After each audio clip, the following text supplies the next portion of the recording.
Monsieur le Président, Mesdames et Messieurs les membres du comité stratégique, Mesdames et Messieurs les ministres, j'ai souhaité avoir cette rencontre avec vous dans le cadre d'une série de rencontres que j'ai actuellement avec les partis et associations qui soutiennent la transition. Demain, je crois qu'il y a des rencontres avec d'autres composantes du M5, comme AR Mali, la coordination des associations et mouvements et d'autres. Il y a aussi beaucoup de partis et associations qui demandent à rencontrer le Premier ministre. Je viens de faire une séance de travail avec les partis et associations, les partis politiques dits non alignés, qui m'ont dit clairement qu'au début de la rectification de la transition, ils n'étaient pas sur la même longueur d'onde que le gouvernement. Mais à l'approche des assises, ils ont considéré que les assises nationales sont d'importance capitale, surtout après l'appel du président de la transition. Donc eux, ils ont décidé de prendre leur distance avec ce qu'on appelle le cadre des partis politiques pour une transition réussie. Et qu'aujourd'hui, ils sont pleinement engagés dans le soutien aux actions de la transition. Et donc il y a une série de rencontres pour répondre aux demandes d'audience de différents partis et associations. Mais pour cette rencontre que j'ai souhaité, une sorte de réunion extraordinaire, c'est un peu pour vous donner, avec un peu plus d'explication, la version du gouvernement par rapport à ce qui est arrivé avec les 49 militaires ivoiriens qui ont été interpellés à l'aéroport le dimanche 10 juillet 2022. Je l'ai fait parce que le niveau de responsabilité où vous êtes fait que vous devez être informé de première source. Parce qu'il n'est pas normal que les militants vous demandent et que vous soyez au même niveau d'information que ceux qui écoutent juste les communiqués ou les commentaires dans les journaux. Donc certains ne sont pas objectifs. J'ai vu des journaux qui le lundi accusaient notre gouvernement d'être dans la surenchère, de chercher à faire de la provocation. Bon, sans connaître les tenants et les aboutissants. Nous avons dit dans un communiqué du gouvernement, on a retracé globalement ce qui s'est passé. Nous n'avons pas accusé le gouvernement ivoirien. Vous avez vu qu'on a même essayé de les mettre hors de cette affaire-là. Bon, après, le gouvernement ivoirien a donné son appréciation de la situation.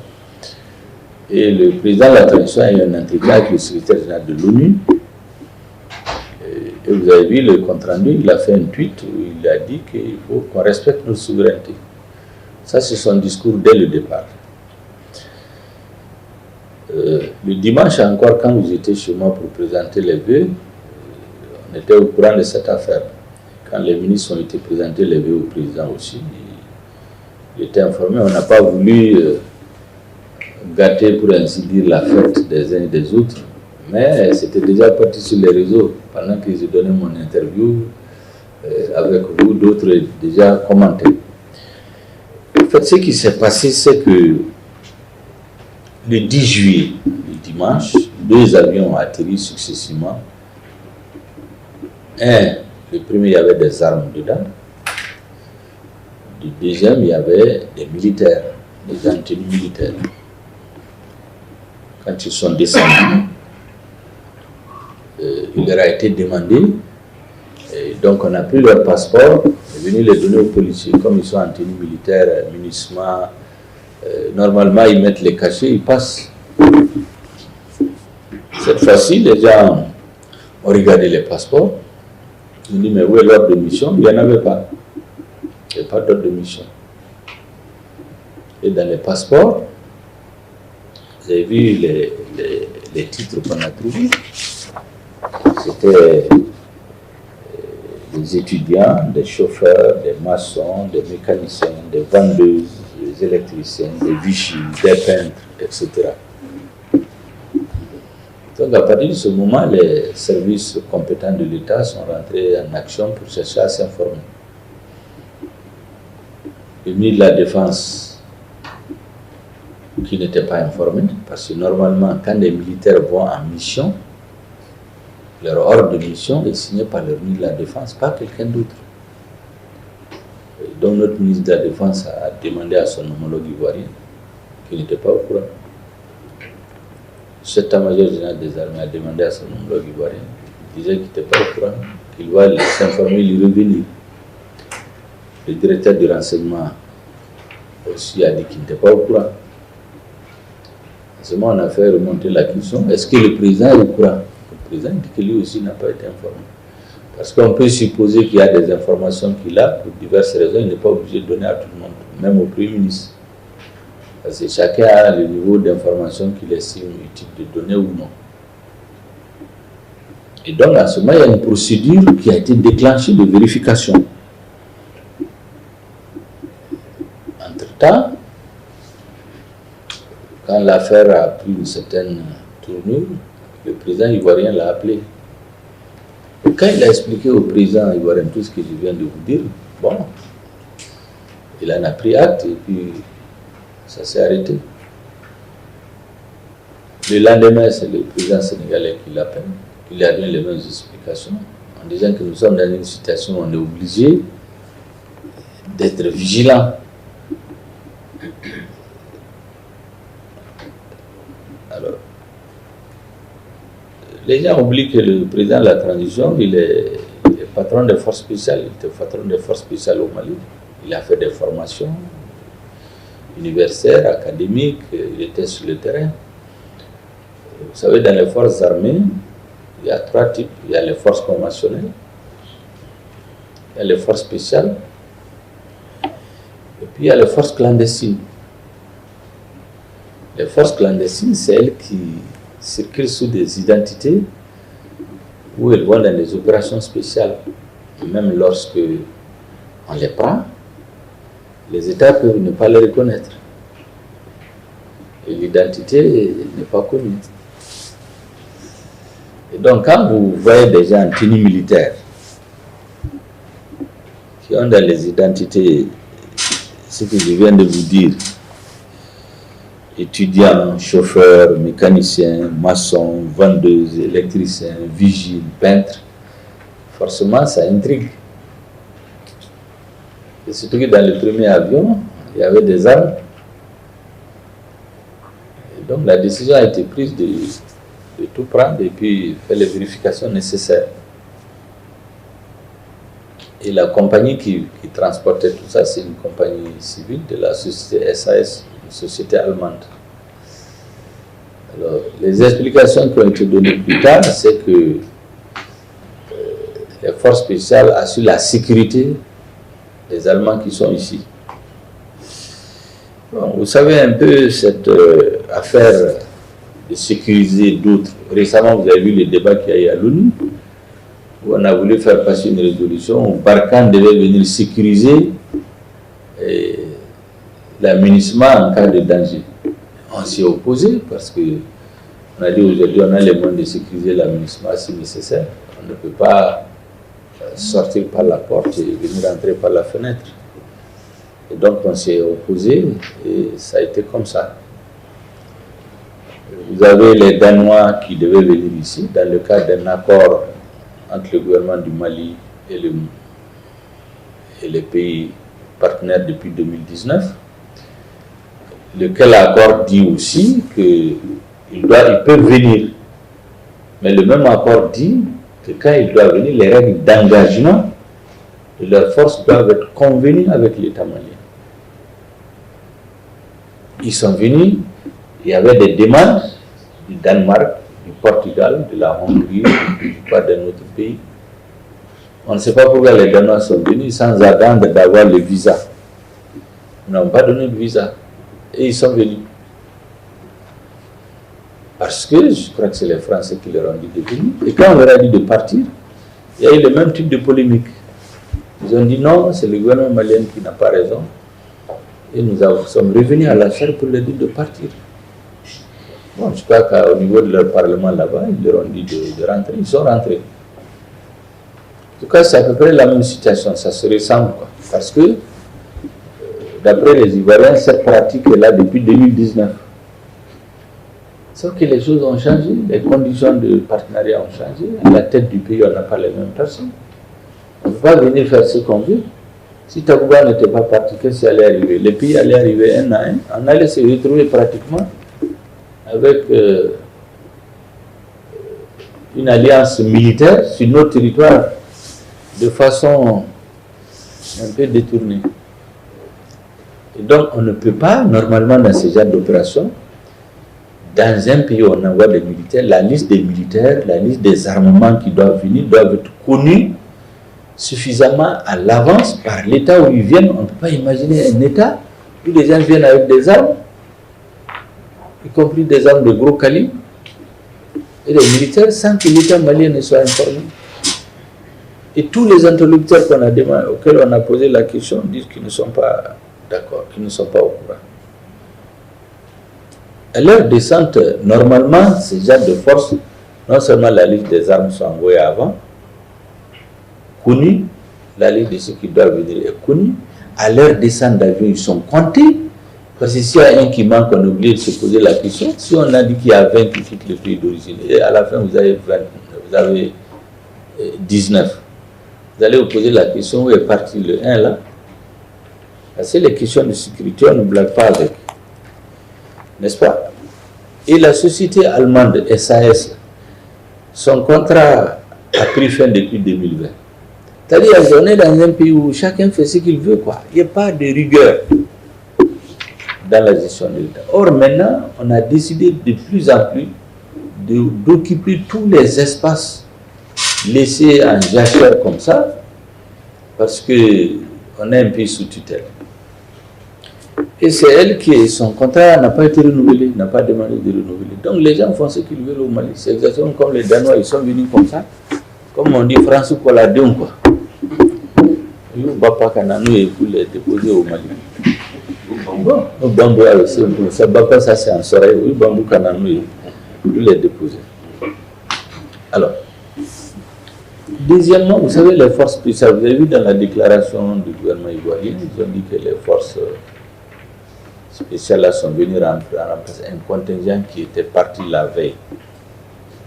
Mais la réalité, c'est que les forces spéciales, quand ils viennent dans un pays, ils ont des missions précises. Donc, ceux qui doivent remplacer là, en général, ils les retrouvent sur le terrain pour qu'ils passent des consignes. Sauf s'il y a des choses qui ne veulent même pas. Peut-être ceux qui sont partis faisaient des choses, ils ne veulent pas que ceux qui arrivent viennent. Parce que souvent, vous êtes dans ces missions, vous ne savez pas pourquoi vous venez. C'est à destination que vous dites pourquoi vous partez. Donc, le fait même que ceux qui étaient là avant, qui devaient passer les consuls, leur expliquer ce qu'ils faisaient, les former un peu en quelques jours avant de partir, ils soient partis avant. Les nouveaux viennent. On dit que c'est les forces spéciales. Tout ça, ça a intrigué. Tout ça, c'est des questions auxquelles il fallait qu'on trouve des réponses. Et nous nous sommes dit qu'il n'y a rien à faire. Nous n'avons rien contre les Ivoiriens. Au contraire, au lendemain de l'embargo, quel intérêt nous avons à créer des problèmes? C'est ce que j'ai dit à mon homologue ivoirien, pas mon homologue, la ministre des Affaires étrangères avec laquelle on a eu 45 minutes de discussion le dimanche soir, le lundi disons, et le mercredi, près d'une heure de discussion. Je me dis, mais quel intérêt nous avons? Aujourd'hui, au moment où l'embargo vient d'être levé, on a des tonnes et des tonnes des milliers de tonnes de coton au port, on a des camions chez eux. Quel intérêt? On a des engrais qui rentrent par la Côte d'Ivoire. Quel intérêt nous avons à créer un incident avec la Côte d'Ivoire? Pas plus qu'avec n'importe quel autre pays. Parce que nous ne sommes pas dans les luttes d'influence en dehors de notre pays. On cherche à sécuriser notre pays, à se faire respecter. Bon, malheureusement, je pense que ça a été pris, en tout cas tel que ça a été fait, il y a un problème. Soit quelque chose qu'on cache, soit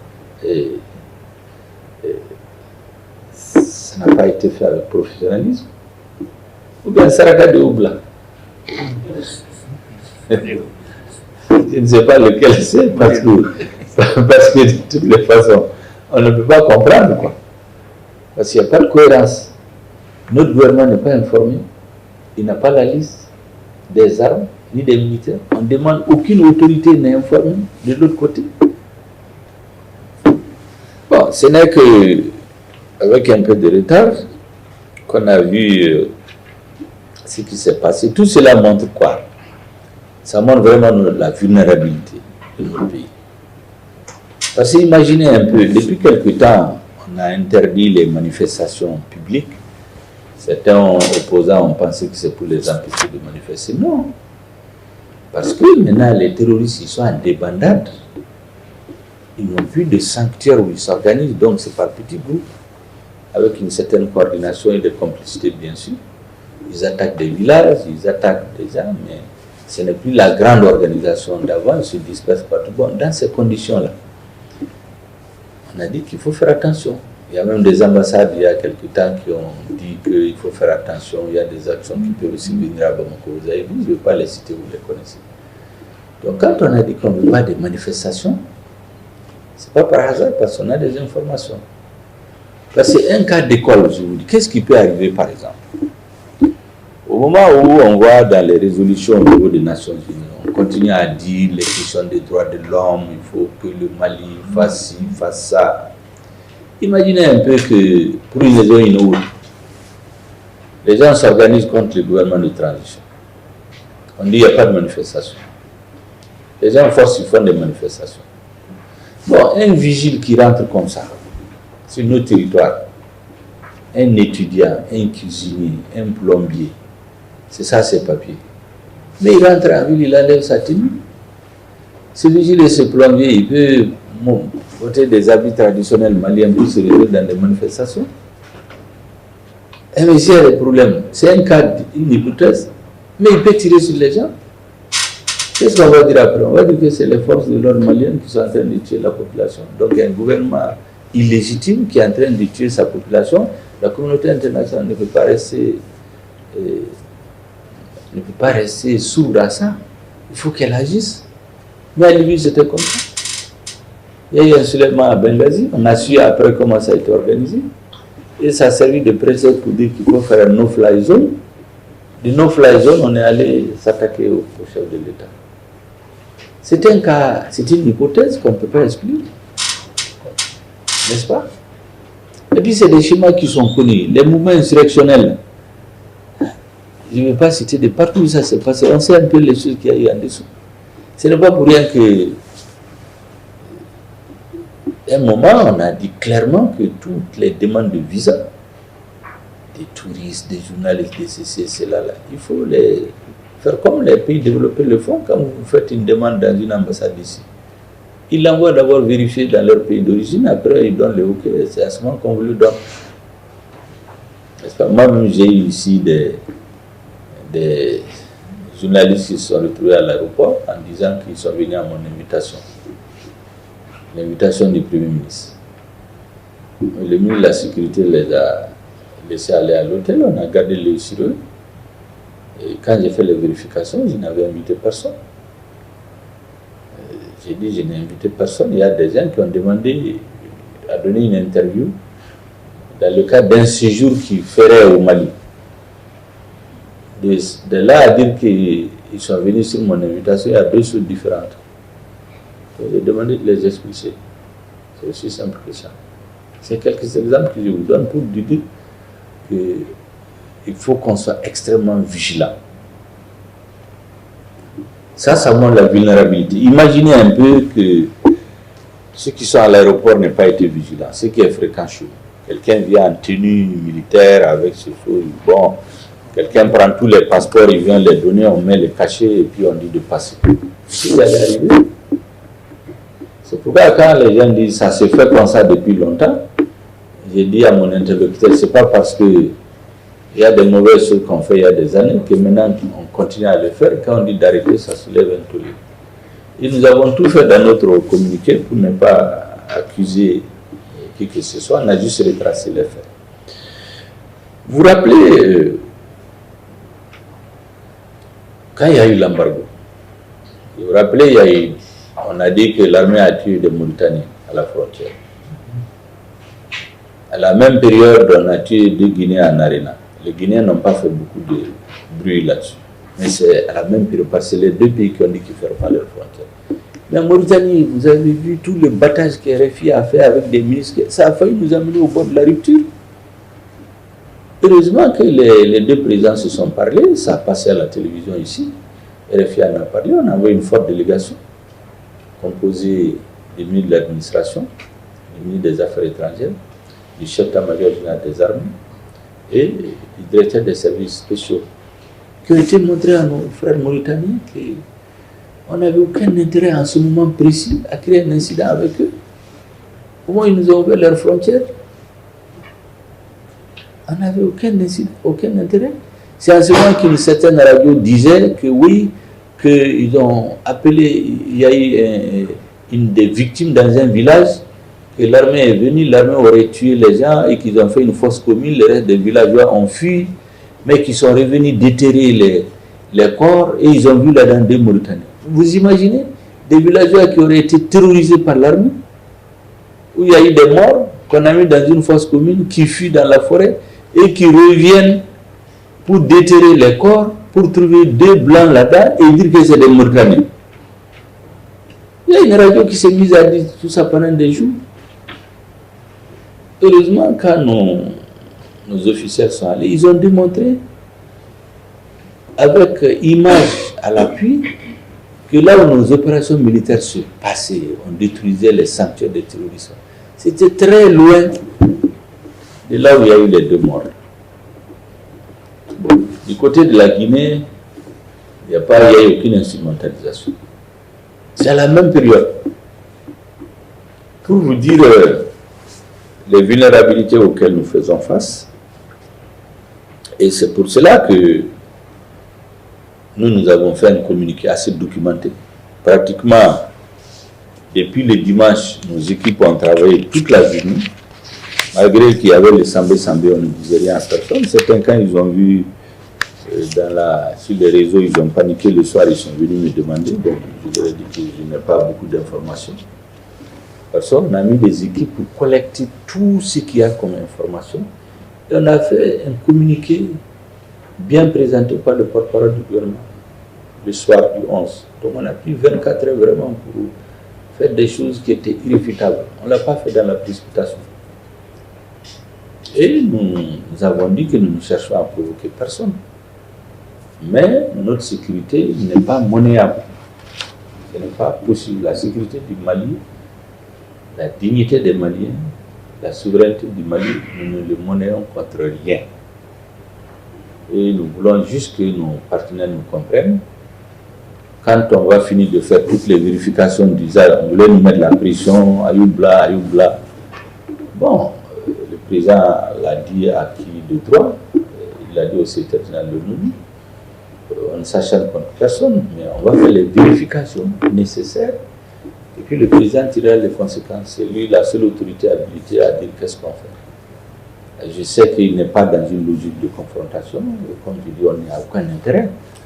Vous savez, comme le dirait l'autre en politique, la meilleure démarche pour sécuriser un pays, elle est d'abord diplomatique. Il faut faire la paix avec ses voisins.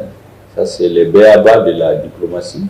Et tout le monde sait que même quand les guerres commencent, elles finissent sur une table de négociation. Donc nous n'avons aucun intérêt à avoir des problèmes avec quelques voisins que ce soit. Mais nous sommes obligés d'être extrêmement vigilants sur notre sécurité pour que, de façon volontaire ou non, de façon officielle ou non, bon, on ne soit surpris ou que par procuration, on porte atteinte à notre sécurité. Et je pense que nous allons tirer les conséquences. Nous allons réorganiser toute la stratégie d'engagement des forces internationales sur notre territoire. Ça peut gêner déjà, mais on tire les leçons parce que chaque fois que quelque chose arrive, on ne tire pas la page comme ça, on tire les leçons en termes d'organisation, de réorganisation de nos services de renseignement, des pratiques, de nos relations avec nos partenaires. Voilà ce que je voulais vous expliquer. Je ne voulais pas que vous appreniez ces choses-là dans la rue. plus au niveau des réseaux sociaux, mais voici comment les choses se passent. Tout ce qu'on a dit, c'est des faits avérés. La deuxième chose, nous n'avons aucun intérêt aujourd'hui à créer des situations de conflit avec nos voisins. La troisième chose, comme le président l'a dit au secrétaire général de l'ONU, il faut qu'on respecte notre souveraineté, notre dignité, notre sécurité. Et on ne peut pas, sous le couvert d'aider le Mali à se sécuriser, créer des situations d'insécurité supplémentaires. Pour le reste, nos services compétents, aussi bien de renseignement que militaires que judiciaires, sont en train de travailler. Le moment venu, le président tirera les conséquences les plus idoines qui iront dans l'intérêt supérieur de notre pays. Voilà pourquoi je souhaitais vous rencontrer et vous donner les informations de première main. Nous travaillons à apaiser la situation, c'est pourquoi vous aurez remarqué qu'on ne parle pas. Et puis après le communiqué du 11, on n'a rien dit. C'est les autres qui parlent, ils communiquent. Le représentant de l'administration qui parle, après il les rétropédale. Bon, les audios qui sont mis sur les réseaux, après on les retire. Donc tout ça, ça montre qu'il y a un problème quelque part, à tout le monde. Et nous devons être vigilants parce qu'on ne peut pas jouer avec la sécurité des gens. C'est pourquoi je disais, je finis par ça, l'autre je disais, certainement c'est à votre réunion, à d'autres. Il dit la transition se trouve dans la situation d'un avion qui prend son envol.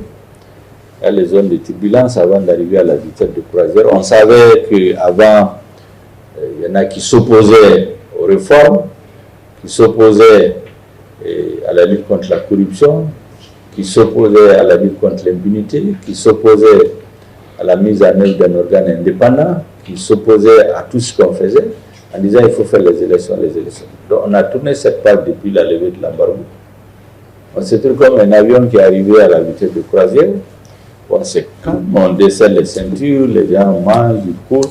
Bon, c'est à ce moment qu'il peut y avoir des trous d'air brusques, des vents violents, et qui peuvent nous perturber. C'est pourquoi il faut que tout le monde redoute de vigilance.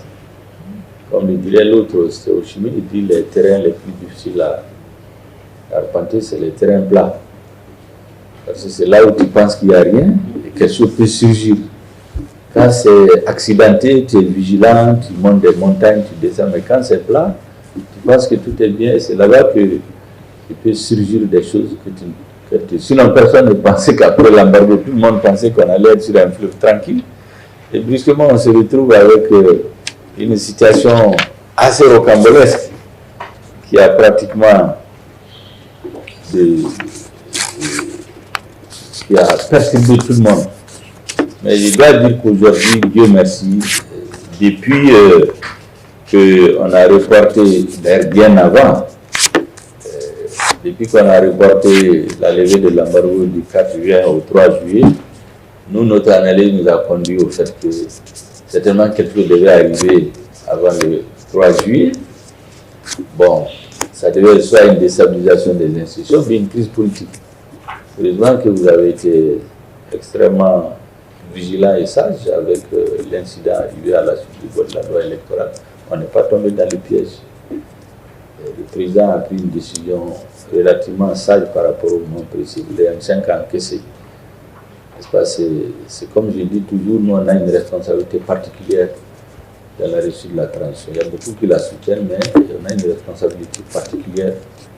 Et l'étape suivante maintenant, je finis par ça, c'est que nous devons consolider ces acquis, aller vers les autres. Parce que comme je dis, les forces du changement doivent créer un mouvement d'ensemble.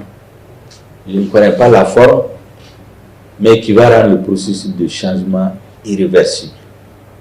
Les autres ont commencé, vous avez vu, dès que la loi électorale a été votée, ils ont applaudi des deux mains. Maintenant, ils sont à l'intérieur du pays. Vous voyez à la télé maintenant, tous les partis qui s'étaient opposés à la transition et qui ont applaudi le vote de la loi électorale, depuis deux, ils sont tous à l'intérieur du pays. Pour eux, bon, la bataille est gagnée.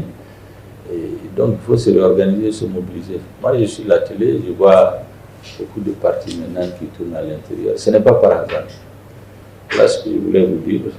Avant de vous passer la parole, peut-être deux ou trois questions. Donc, on lève la séance. Sinon, je voulais juste vous informer de cette situation. Merci bien, M. le Président. En général, c'est toujours de défendre leurs citoyens, même quand ils n'ont pas raison. Je pense que c'est des déclarations de principe, quoi. Comme c'est une société allemande, on l'a pratiquement renvoyée. Et les Ivoiriens là étaient censés sécuriser les Allemands qui sont là. Bon, à partir du moment où les Ivoiriens ont parlé, il fallait qu'ils disent quelque chose. Moi, je me dis que c'est des déclarations de principe. Sinon, eux-mêmes, ils savent que chez eux, ils n'auraient pas accepté. Je vous dis que la société là, son contrat est terminé depuis 2020. On peut même se dire pourquoi nous, on n'a pas été vigilants pour...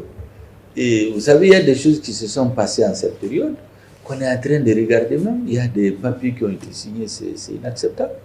Les gens qui les ont signés, on va aller les chercher pour leur poser des questions. C'est comme les gens qui ont pris la forêt classée pour les partager, donner à des gens. Il y en a qui sont partis à la retraite, mais on va les chercher. Hein. C'est-à-dire les gens qui signent des papiers et puis ils s'en vont, ils disent que c'est fini. On ne va plus faire ça. Parce que c'est ça qui fait qu'il y a l'impunité. Vous avez vu? Donc je pense que les Allemands, c'était une déclaration de principe seulement. Ça ne va pas aller trop loin. Parce qu'ils n'ont pas raison. Chez eux, ils n'auraient pas accepté. Mais il faut qu'ils défendent leur société. C'est ce que je pense. Dans tous les cas, nous, on va plier, mais on ne réfléchira jamais. Hein. Sur les questions sécuritaires, le président a été très ferme. Tous les chefs d'État qui l'ont appelé, le secrétaire général de l'ONU, il leur a dit on est contre personne, mais il y a une procédure qui est enclenchée, même le président ne peut pas l'arrêter. Il faut qu'il arrive à son terme. Une fois qu'il arrive à son terme, en ce moment, les conclusions sont renvoyées au président qui tire les conséquences. Mais pas avant. Sinon, on a eu toutes sortes de pressions pour bâcler, ou Blaoukata. On n'est pas dans ça.